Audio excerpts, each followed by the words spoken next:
అందరికీ నమస్కారం అండి. నేను మీ కృష్ణదీప్తి. వరించిన పెనిది 6వ భాగాన్ని చదువుతున్నాను.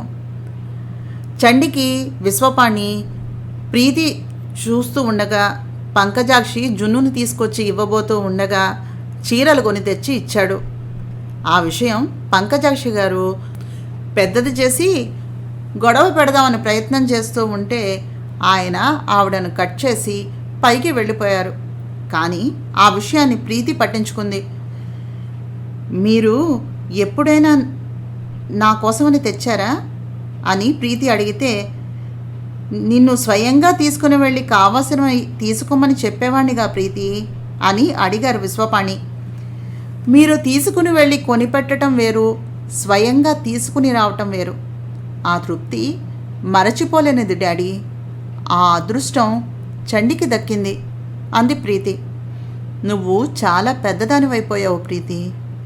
అత్తయ్య అపార్థం చేసుకుంది అంటే అది వేరు. ఆవిడ చదువు సంధ్యలు లేనిది. నువ్వు కూడా. నేను చదువుకున్న మూర్ఖురాల్ని, సరేనా? ప్రీతి కంచంలో చెయ్యి కడుక్కుని లేచి వెళ్ళిపోయింది. విశ్వపాణి కూడా చెయ్యి కడుక్కోబోతూ ఉంటే ఠక్కున 2 చేతులు పట్టి ఆపేసింది చండి. చండి! ఆయన కళ్ళల్లో నీళ్లు తిరిగాయి. పైట కొంగుతో ఆయన కళ్ళను తుడిచి ఎడం చేత్తో ఆయన తల నిమురుతూ కుడి చేత్తో స్వయంగా అన్నం తినిపించింది చండి. కంచం ముందు నుంచి పైకి వెళ్ళబోయి మళ్ళీ వెనక్కి వచ్చి గుమ్మం పరద చాటు చేసుకుని నిలబడింది ప్రీతి. చండి! విశ్వపాణి చండి చెయ్యి పట్టుకుని నుదుటకు తాకించుకుంటూ కళ్ళు మూసుకుని కదిలి కదిలి ఏడ్చేశాడు. ఎందుకండి? ఇప్పుడు ఏమైందని? ఇలాంటివి పట్టించుకోనని నాకు మాటిచ్చారు కదా, అప్పుడే మర్చిపోయారా? ఆయన కళ్ళు తుడిచింది. చండి, నేను నీలో మాతృమూర్తిని చూస్తున్నాను. నీ అభిమానంలో, ఆపేక్షలో, అనురాగంలో నా గతమనే భయంకరమైనటువంటి పీడకలను మరిచిపోయి సేద తీరాలని అనుకున్నాను. అది తప్ప? ఎర్రగా మందారంలాగా మారిన కళ్ళతోటి ప్రశ్నించాడు ఆయన. మన మధ్య ఉన్న అనుబంధం లోకానికి తెలియదు కదా, దానికి వేరే అర్థాలు అంటకట్టడం మాత్రమే తెలుసు. అందుకే మిమ్మల్ని మర్చిపోమని అంటున్నాను. ఇది ఇంకా ప్రారంభం. ఇప్పుడే ఇలా బాధపడితే రేపు భవిష్యత్ అంతా ఎలాగా?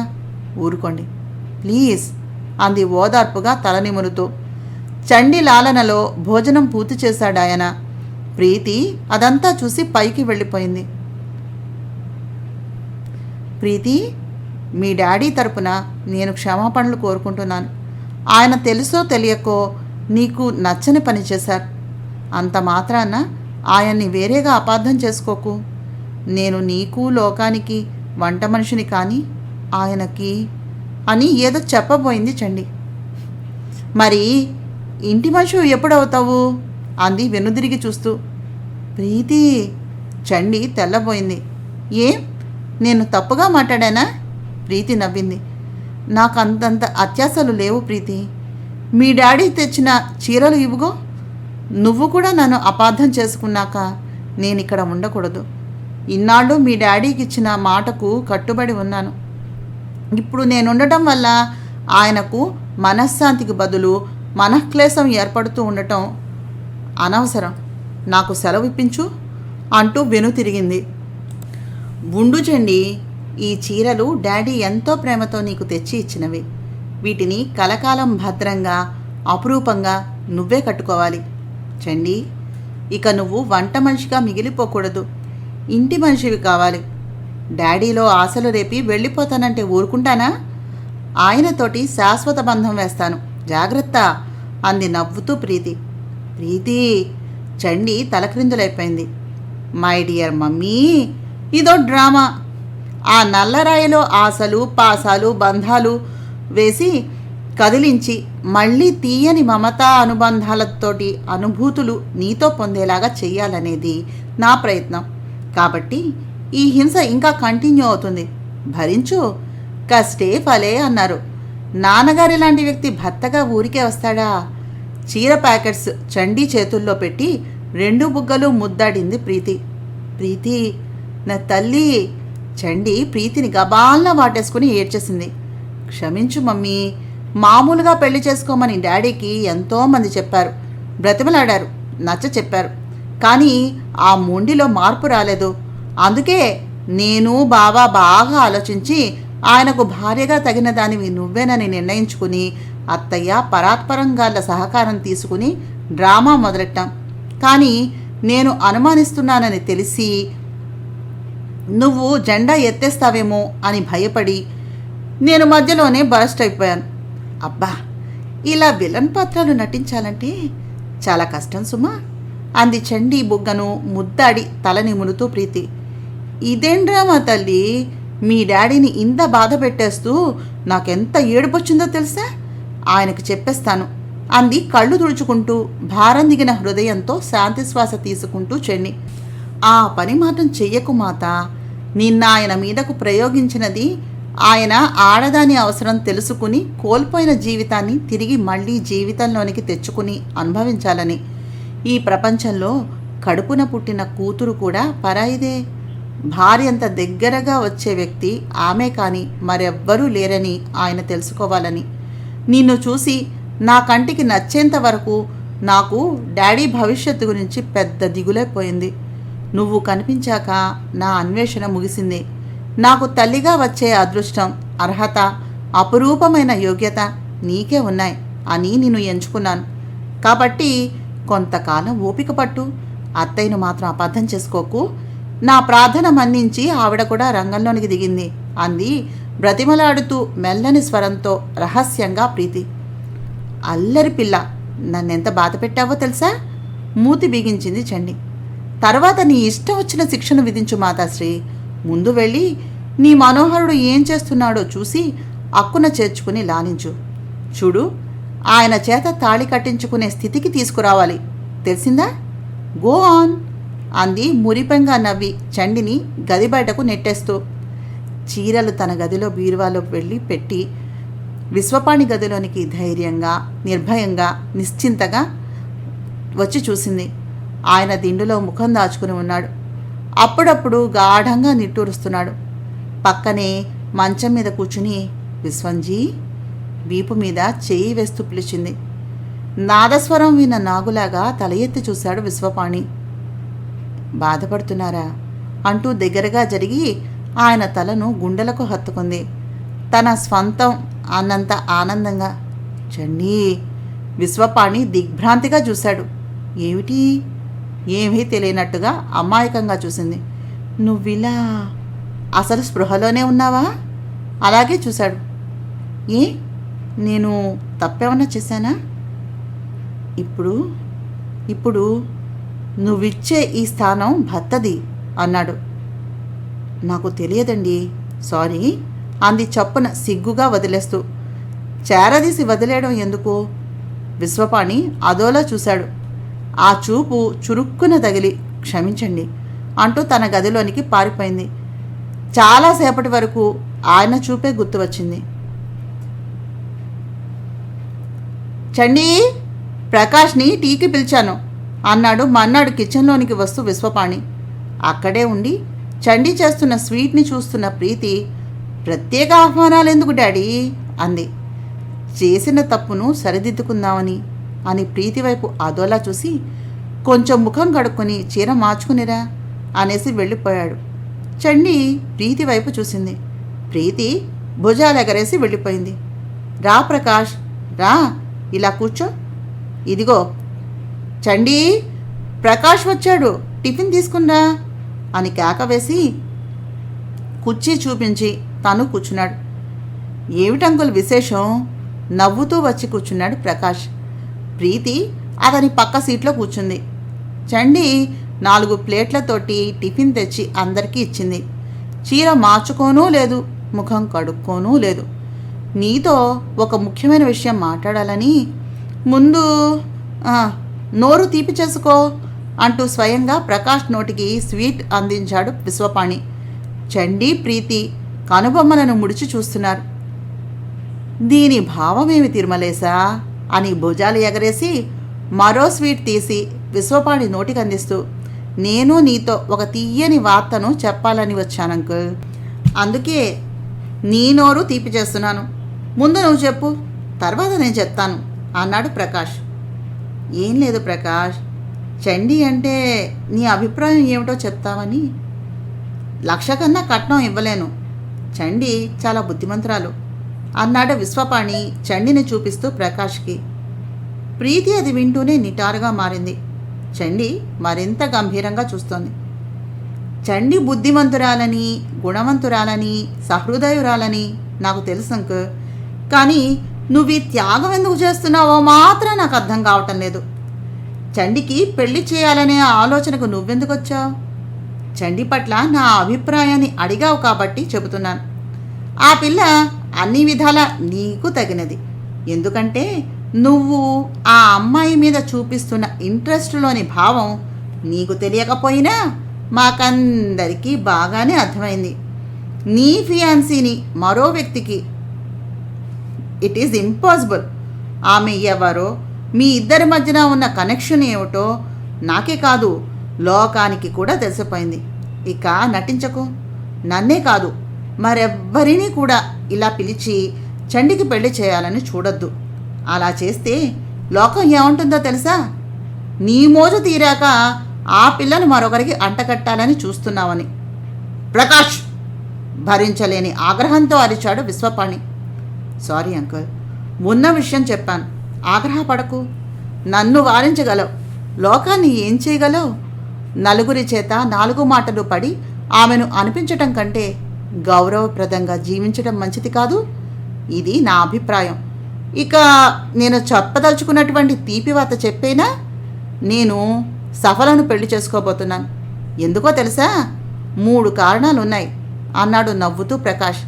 నిజంగానా బావా? ఏమిటవి? కుతూహలంగా అడిగింది ప్రీతి ఉన్న ధోరణిని మార్చేస్తూ. విశ్వపాణి నడుం విరిగిన వాడిలాగా కుర్చీలో చతికిల పడిపోయాడు నిస్సహాయంగా. చండి కూడా ప్రకాష్ వైపు తిరిగింది ఆసక్తిగా. మొదటిది, నేను జీవితంలో దారి తప్పిన అమ్మాయిని కానీ, మోసపోయిన అమ్మాయిని కానీ, విధి వంచితురాల్ని కానీ పెళ్లి చేసుకుని ఈ సంఘంలో ఒక స్థానం కల్పించాలని అనుకుంటూ ఉండేవాడిని. అందుకే 30 ఏళ్ళు వచ్చినా పెళ్లి చేసుకోలేదు. తర్వాత ఆ అమ్మాయి నన్ను ప్రేమించాలని, గాఢంగా కోరుకోవాలని ఆశపడ్డాను. నేను కోరిన ఈ అర్హతలు ఉండటమే కాదు, 50 లక్షల ఆస్తితో వచ్చే సఫల చేదు కాదుగా. చివరి విషయం, సఫలని నేను చేసుకుంటే నా తమ్ముడు రిలీవ్ అవుతాడు. అప్పుడు దిలీప్కి నిన్నివ్వటానికి మావయ్యకు ఎటువంటి ఇబ్బంది ఉండదని అన్నాడు ప్రకాష్ చిరునవ్వుతో.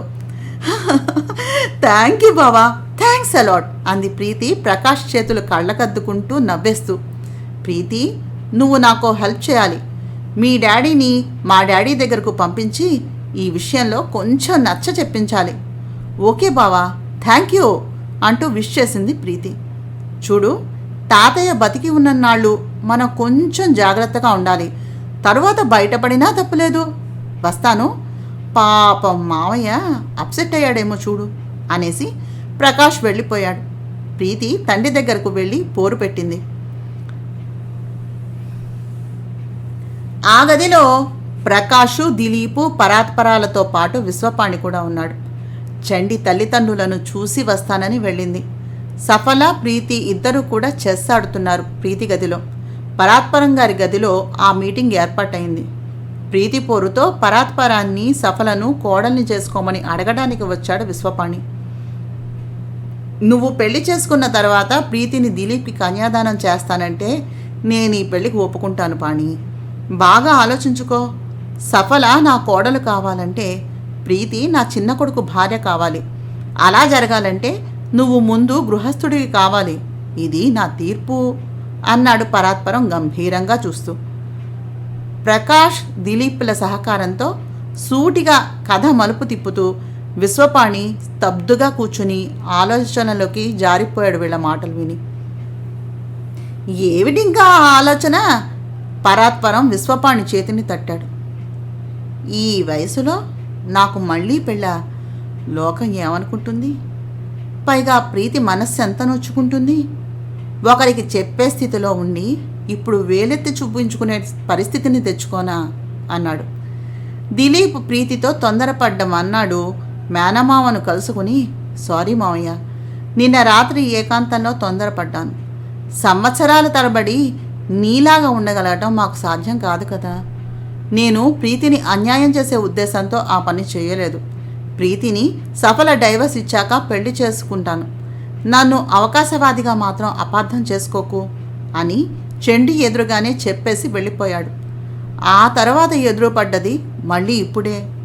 ఇటు నుంచి కూడా మామయ్యలో ఒక రకమైనటువంటి ఒత్తిడి రావాలి అనేది దిలీప్ ఆలోచన. ఈ వయసులోనే పెళ్ళి అవసరం మామయ్య. 72 వయసులో మన మాజీ ముఖ్యమంత్రి ఎన్టీఆర్ గారు పెళ్లి చేసుకుంటే తప్పు లేనప్పుడు నువ్వు చేసుకుంటే వచ్చే తప్పేమిటి? అయినా మనం బతికేది లోకం కోసం కాదుగా, మన కోసం. లోకం ఏమంటుంది అనుకుంటుంది అని ఆలోచించకు. మగవాడి అవసరం లేకుండా ఆడది బతకగలదేమో కానీ ఆడదాని సాంగత్యం లేకుండా మగవాడు బతకలేడు అనేది మాత్రం నిర్వివాదాంశం. నువ్వు ఎంతైనా పవిత్రుడివి కావచ్చు, చెండిని తల్లిలాగా చూసి ఉండుండొచ్చు, నీ మనసులో ఎలాంటి చెడు తలంపులు లేకపోవచ్చు. కానీ పెళ్ళి కావలసిన ఆ పిల్లను ఇంట్లో పెట్టుకుని ఆమెతోడిదే లోకం అన్నట్టుగా ఉంటుంటే దాన్ని జస్ట్ ఫ్రెండ్షిప్ అని అనుకోదు ఈ లోకం. తాడి చెట్టు కిందకు నుంచుని పాలు తాగినా కల్లే అంటుంది కదా లోకం. అసలైనటువంటి తప్పు నువ్వు ఇప్పుడే చేస్తున్నావు. నలుగురి చేత వేలెత్తి చూపించుకుంటున్నావు. ప్రపంచానికి తీర్పునిచ్చే వ్యక్తి ఒక ఆడదాని ఆకర్షణకు లొంగి అక్రమంగా బతుకుతున్నాడు అనే నింద మంచిదా? ఆలోచించు ఆవేశంగా అన్నాడు ప్రకాష్. ప్రకాష్ చెప్పింది 100కి 100 పాళ్ళు నిజం మావయ్య. వయస్సు అనేది మహా చెడ్డది. అది మహామహా తపశక్తి సంపన్నులైన మహర్షులనే లొంగి తీసుకున్నది. ఈ రోజుల్లో 40 ఏళ్ళు వచ్చాకనే మొదటి పెళ్లిని చేసుకుంటున్నారు చాలామంది. కట్నం చాలక కొందరు, చదువుకుని ఉద్యోగం చేసే అమ్మాయి కోసం అని కొందరు, ఇంట్లో అన్నీ అమర్చుకున్నాకానే చేసుకోవాలని ఇంకొందరు, భగ్న ప్రేమికులై కొందరు. ఏదో ఒక కారణం చేత 40 వచ్చాకనేగా చేసుకుంటున్నారు. 20 నుంచి 50 వరకు ఉండేది వయస్సు, 50 నుంచి 60 వరకు మధ్య వయస్సు, 60 నుంచి వృద్ధాప్యం మొదలవుతుందని సైన్స్ చెప్తోంది. నువ్వేమో ఘోటక బ్రహ్మచర్యంతో వయస్సుని అనుభవించకుండానే దాచుకున్నావు కనుక 60 వరకు నువ్విప్పుడు కోరికలు యథేచ్ఛగా తీర్చుకోవచ్చేమో. ఇంకా పిల్లల్ని కనే వయస్సు పుష్కలంగా ఉంది. హాయిగా నువ్వే ఓ కొడుకుని కని వంశాన్ని వృద్ధి చేసుకో. ప్రీతికి పెళ్లి చేసి పంపేసించేసే నాతోటి. ఆ ఒంటరితనం ఇంకా దుర్భరం అయిపోతుంది కదా దాని పెళ్ళయ్యాక. నాకెవరూ లేరు అనే నిరాశ మనిషిని మానసికంగా కృంగతీస్తుంది. నా కోసం ప్రాణం పెట్టే వ్యక్తి ఉంది అనిపించినప్పుడు ఆశలు చిగురిస్తాయి, బతుకు మీద తీపి జనిస్తుంది. నా జీవితం అయిపోయింది అనే నిరాశ నుంచి బయటపడి ఇంకా మొదలయ్యింది అనే భావనలోనికి రా. అది కొండంత బలాన్నిస్తుంది. వయస్సులో ఉన్నప్పుడు డబ్బు పారేస్తే బోలెడు మంది సుఖాన్నిస్తారు. కానీ వార్ధక్యంలోనే భార్య తోడు నీడ అవసరం. నా అనే మమకారం లేని బతుకు కంటే నరకం వేరే ఎక్కడుంటుంది చెప్పు అన్నాడు దిలీప్ విశ్వపాణికి భవిష్యత్తు పైన భయాన్ని కలిగిస్తూ. పాణి, నీ వయస్సు 40, నా వయస్సు 50. నీకొక సర్ప్రైజ్డ్ వార్త చెప్పనా అంటూ కొడుకుల వైపు చూశాడు పరాత్పరం. దిలీపు, ప్రకాషు ఇద్దరు కూడా చెప్పమన్నట్టుగా సైగ చేశారు కళ్ళతో. ఏమిటా సర్ప్రైజ్? పరాత్పరం వైపు చూశాడు విశ్వపాణి. నేను మళ్ళీ పెళ్లి చేసుకోబోతున్నాను. నీకంటే 10 ఏళ్ళు పైనే పెద్దవాణ్ణిగా నేను. రియలీ? విశ్వపాణి కళ్ళు పెద్దవయ్యాయి. పెళ్లి కూతురు ఎవరో తెలుసా? కుతూహలాన్ని రేకెత్తించాడు. ఎవరు? మీ అక్కయ్య పంకజాక్షి అన్నాడు కామ్గా బాంబు పేలుస్తున్నట్టు. What are you talking? Vishwapani విస్మయంగా అన్నాడు. దీనికి కారణం వీళ్ళిద్దరి బలవంతం. మీ అక్కతో నాకున్నటువంటి అనుబంధం ఇప్పటిది కాదు పాణి. విని నన్ను అర్థం చేసుకో. నా జీవిత కథను నీకు చెప్తాను అంటూ కుర్చీ వెనక్కు వాలి కళ్ళు మూసుకున్నాడు. దిలీప్, ప్రకాశులతో పాటుగా విశ్వపాణి కూడా పరాత్పరం వైపు ఎగ్జైటింగ్గా చూస్తూ ఉండగా మొదలు పెట్టాడు ఆయన గతాన్ని. పంకజం పచ్చగా, పొట్టిగా, చాలా అందంగా, మంచి యాక్టివ్గా, పెద్ద కళ్ళతో, నల్లని రింగుల జుట్టుతో, సిరిగల ముఖంతో. చిన్నప్పటి నుంచి నా మనస్సులో ఒక అపురూపమైన స్థానాన్ని సంపాదించుకుంది. ఆ విషయం నాన్నగారికి తెలియదు. తమ్ముడు పరమేశం వెర్రిబాగులవాడు అయిన కారణంగా వాడికి పెళ్ళి అవదని చింతిస్తూ ఉండేవారు. నేను మద్రాసులో BA చదువుతూ ఉండగా అర్జెంటుగా రమ్మని టెలిగ్రామ్ ఇచ్చారు. నేను వచ్చేసరికి ఇల్లంతా పెళ్లి సందడితో, బంధువులతో, బ్యాండు మేళంతో చాలా హడావిడిగా ఉంది. ఏమిటి హఠాత్ పరిణామం? ఎవరికి పెళ్ళి అని అడిగితే, నీకు మీ మామయ్య కూతురు విశాలాక్షికి, పరమేశానికేమో మన పంకజానికి పెళ్ళి ఒకే ముహూర్తంలో చేస్తున్నాను అని చెప్పారు. నేను హతాశున్నైపోయాను. నాన్నగారంటే భయం, పరువు ప్రతిష్టలంటే హడల్, అమ్మ ఏడుస్తుందేమో అనే జంకు. మనస్సు చంపుకుని ఇప్పుడు దిలీప్ లాగే విశాల మెడలో తాళిని కట్టేశాను. 15 ఏళ్ల పంకజానికి 18 ఏళ్ల పరమేశానికి పెళ్లి జరిగిపోయింది. పంకజం ఈడేరని మూలంగా మాకే కార్యాన్ని చేశారు. నోరు మూసుకుని విశాలతోటి సంసారాన్ని చేశాను. విశాల నా అయిష్టాన్ని కనిపెట్టి అస్తమానం పుట్టింటికి వెళ్ళిపోయేది. నాన్నగారి మీద కోపంతో నా ఇష్టం వచ్చినట్టుగా తిరిగేవాణ్ణి. విశాలను పట్టించుకునేవాణ్ణి కాదు. చాలా పొగరుగా, కోపిష్టిగా, మొండిగా ఉండేవాణ్ణి. ఆ రోజుల్లోనే నాకు బ్యాంకులో జాబ్ వచ్చింది. ఆ జాబు వచ్చిన ఊరికి వెళ్ళి నా రూమ్కి అమ్మాయిలను తెప్పించుకునేవాణ్ణి. ఆ వార్త విని నన్ను మందలించడానికి వచ్చిన నాన్నగారి దగ్గర ఇష్టం లేని పెళ్లి చేశారు అని చెప్పాను. మా మామయ్య వచ్చి నా కూతురికి పుత్రభిక్షను పెట్టు, తర్వాత ఇష్టం లేకపోతే వెళ్ళిపో, నాకు అదొక్కతే కూతురు, నాకు వంశం కావాలి అని ఏడ్చాడు. ఆయన ప్రార్థనను మన్నించి వారానికి ఓసారి విశాల దగ్గరకు వెళ్ళి శనివారం, ఆదివారం ఉండి సోమవారం వచ్చేసేవాణ్ణి. ఇటు నాన్నగారు, అటు మామయ్య నేను అక్కడికి వెళ్ళేసరికి సంతోషించారు. ప్రకాష్ కడుపున పడ్డాడు విశాలకి. పెద్ద ఎత్తున శ్రీమంతాన్ని జరిపించారు. ఆ శ్రీమంతంలో నా దృష్టి పంకజం మీదే ఉండేది. పనున్నా లేకపోయినా పిలిచి తనివి తీరా దాన్ని చూస్తూ ఉండేవాణ్ణి. నన్ను పెద్ద బావ అని, పరమేశాన్ని చిన్న బావ అని పిలిచేది. ఒకసారి మేడ మీద సన్నజాజి పువ్వులు కోసుకుంటూ ఒంటరిగా కనిపించింది పంకజం. వెనకపాటుగా వెళ్ళి బలంగా కౌగిలించుకున్నాను. నన్ను చూసి సిగ్గుపడిపోయింది. ఎవరైనా వస్తారేమోనని కంగారు పడిపోయింది. వదులు బావా, ఎవరైనా వస్తారు, కొంప మునిగిపోతుంది అంది గారాలు పోతూ. ఎవరూ చూడకపోతే పర్వాలేదా? నవ్వుతూ అడిగాను. అమ్మో మావయ్య అని నేను భయపడి వదిలేలా చేసి వెక్కిరింపుగా నవ్వేసి పారిపోయింది. దాన్ని పట్టి దానికి నేనంటే ఇష్టమేనని అర్థమైంది. నాన్నగారు పరమేశానికి పంకజంతో పునఃసంధానాన్ని ఏర్పాటు చేశారు. నా ప్రాణాన్ని ఎవరో లాగేసినంత బాధ, నరకం అనుభవంలోకి వచ్చాయప్పుడు. బెర్రిబాగులవాడైన పరమేశం ఏం చేస్తాడో చూద్దామని వెళ్ళి కిటికీలో నుంచి చూసి చాలా కంగారు పడిపోయాను. పంకజం బట్టల్ని విప్పేసి పచ్చని శరీరాన్ని కొరికేస్తున్నాడు. అదేమో గోలెత్తి పడి ఏడుస్తూ ఉంది. నేను వెళ్ళి తలుపు తీసి వాణ్ణి 4 తన్ని దాన్ని ఏం చేయాలో ఆ రాత్రి అర్థం ఏమిటో చేతనైనంత వరకు చెప్పి తలుపు మూసి వచ్చాను. నేను వాణ్ణి కొట్టాననే కోపంతో పరమేశం దాన్ని పట్టుకుని తిరిగి కొట్టాడు. నేను వెళ్ళి నాన్నగారిని తీసుకుని వచ్చి ఆ దృశ్యాన్ని చూపించాను. ఆయన పంకజాన్ని యువతలకు లాగి వాడికి నచ్చ చెప్పాలని చూసి విసిగిపోయి దాన్ని లోపలికి పంపించేశారు. దాన్ని కొరికేస్తాను, కొట్టేస్తాను, చంపేస్తాను, అదంటే నాకు మంట అని అరిచేవాడు. ఆ మంట ఎందుకో మాత్రం మాకు అర్థం కాలేదు. విశాలకి పురుడు వచ్చేంత వరకు ఇక రాత్రిలో నీ దగ్గరకు రాదు అని చెప్పాడు మామయ్య. ఇష్టమో అయిష్టమో ఆ కోరిక కలిగేసరికి తీర్చేందుకు రెడీగా ఉండే విశాల ఇక 5 మాసాల వరకు నా దగ్గరకు రాదు అని మామయ్య చెప్పేశాక ఉక్రోషము, బాధ రెండూ కలిగాయి. 10 రోజులు ఎలాగో నిగ్రహించుకున్నాను. ఇక ఓపిక లేక పండగ సెలవులు ఇవ్వటంతో ఇంటికి వెళ్ళాను. పంకజం మొగుడు ముఖం చూడటం లేదని, బలవంతంగా పంపితే వాడు దాన్ని చంపేస్తాడేమోనని భయంగా ఉందని చెప్పింది అమ్మ. దేవీ నవరాత్రులు అమ్మ నాన్నగారితోటి గుడికి వెళ్ళింది. పరమేశం పొలానికి వెళ్ళాడు. చెల్లాయి పరిమళ మా మావయ్య గారి ఇంట్లో ఉండి చదువుకుంటోంది.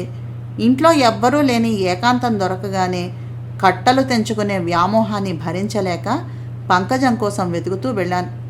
అది పెరట్లో కూర్చుని పువ్వులు మాల కట్టుకుంటూ ఉంది.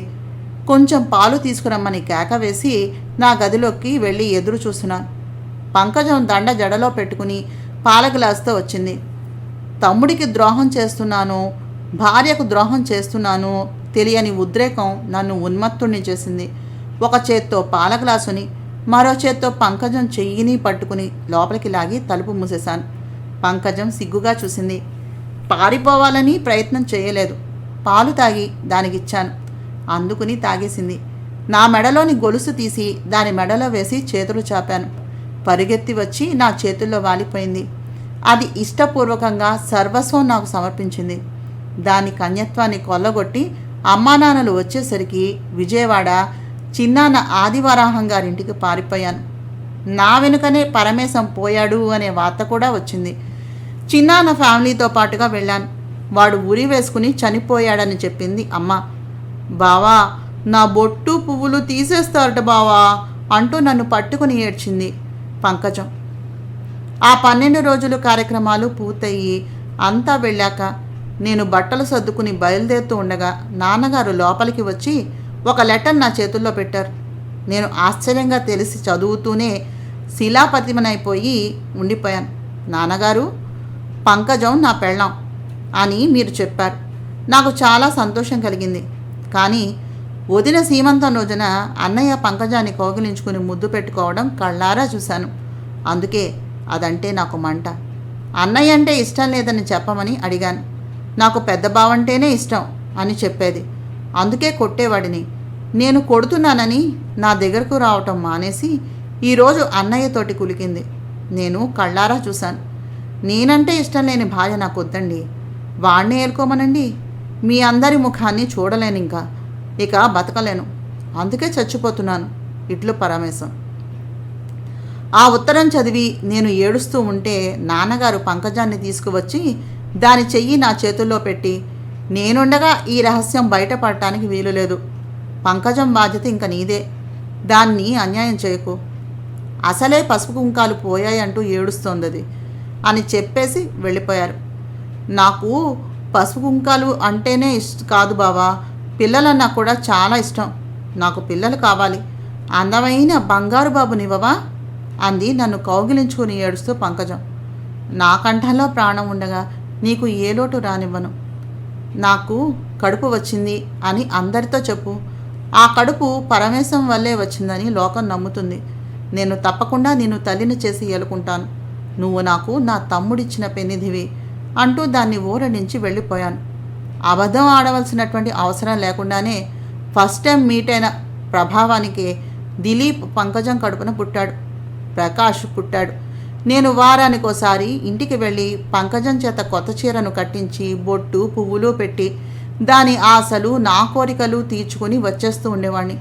మా రహస్యం ప్రపంచానికి తెలియకూడదని విశాలను బిడ్డని ఉద్యోగం ఊరు తీసుకుని వెళ్ళి మకాం పెట్టి విశాలను పంకజాన్ని కూడా ఏలుకుంటూ ప్రపంచానికి బుద్ధిమంతుడి కింద పెద్ద మనిషిగా కనిపిస్తూ ఆదిశేషయ్య గారి పెద్దపై చాలా మంచివాడు అనే గుర్తింపు గౌరవం మాత్రం తెచ్చుకున్నాను.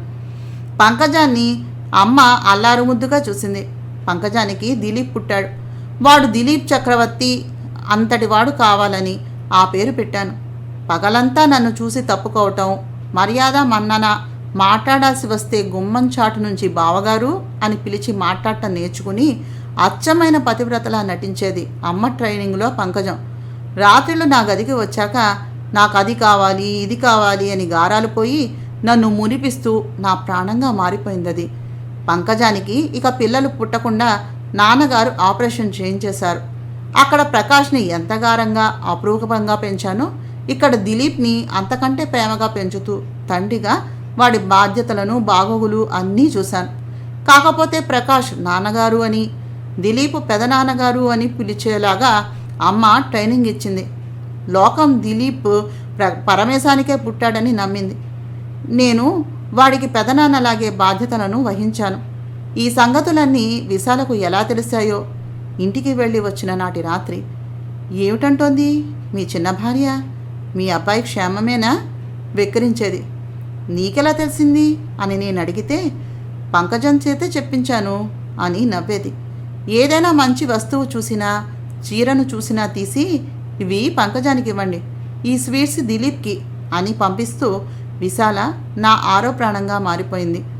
అంత మంచి భార్యను పొందగలిగినందుకు ఎంతో గర్వించేవాడిని.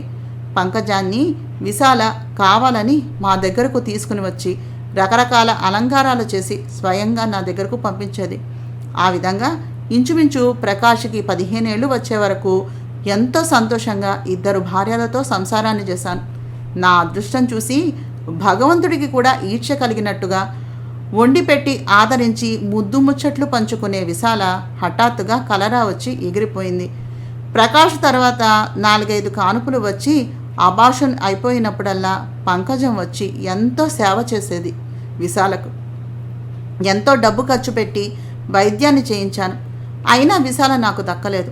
ఆదరించి అన్నం పెట్టే ఇల్లాలిని పోగొట్టుకున్నాక ఆ బాధ ఏమిటో తెలిసొచ్చింది. పంకజం ఉన్న బావగారి ఘోష వల్ల వంట మనిషి బాధ వచ్చింది. అక్కడికి పంకజం రాత్రిళ్ళు నా గదికి వచ్చి నాకు ఇష్టమైన పదార్థాలు వండి పెట్టి తెచ్చి స్వయంగా తినిపించేది. ప్రకాష్కు ఇష్టమైన పిండి వంటలు చేసి మూటగట్టి ఇచ్చేది. ప్రకాష్ దిలీపులు కొట్టుకోకుండా తిట్టుకోకుండా ఇద్దరు స్నేహంగా ఉండేలాగా పెంచాం. ఒకవేళ ప్రకాష్ ఏదైనా అన్నా దిలీప్ సర్దుకుపోయేవాడు. వాడి సంస్కార హృదయం నాకెంతో ముచ్చట కలిగించేది. నా కొడుకు అనే గర్వం కలిగేది. ఎంబీబీఎస్ చదువుకుంటాను అన్నాడు. చదివించాను. 15 ఏళ్ల వాడికి 10 ఏళ్ల వయసులోనే మా రహస్యం తెలిసిపోయింది. ఒక్కడే కొడుకు అవటం వల్ల పక్కలో పడుకోబెట్టుకునేది పంకజం. ఆ రాత్రి నేను వెళ్ళేసరికి వాడు మంచి నిద్రలో ఉన్నాడు. పంకజం కాలిలో గోకి నేను గదిలోకి వెళ్ళిపోయాను. ఎంత కోరిక కలిగినా, ఎంత విరహంతో వేగిపోయినా వారానికి ఓసారి రమ్మని నాన్నగారి ఆంక్ష వల్ల వయస్సులో భార్యను కోల్పోయి చాలా నరకాన్ని అనుభవించాను. పెద్ద మనిషిగా గుర్తింపు గౌరవాలు వచ్చాక పరువు ప్రతిష్టలు పాడైపోతాయనే భయం వచ్చింది. మళ్ళీ పెళ్లి చేసుకుందామంటే ఇటు పంకజానికి అటు ప్రకాష్కి కూడా అన్యాయం జరుగుతుంది అనే సంకోచం కలిగి ఆ ఆలోచనను విరమించేసుకున్నాను. అందుకని వెళ్ళగానే పంకజాన్ని పట్టేసేవాణ్ణి. నా ఆత్రము, కంగారు, కాంక్ష తెలిసి పంకజం నా గదిలోకి వచ్చింది. వెంటనే దాన్ని మంచం మీదకు లాగి మీద పడ్డాను. భరించిన పెన్నిది కథను చదువుతున్నాను. నా ప్రయత్నం నచ్చినట్లయితే తప్పకుండా మా ఛానల్ సబ్స్క్రైబ్ చేసి, షేర్ చేసి, లైక్ చేసి, కామెంట్ చేయండి. నమస్తే.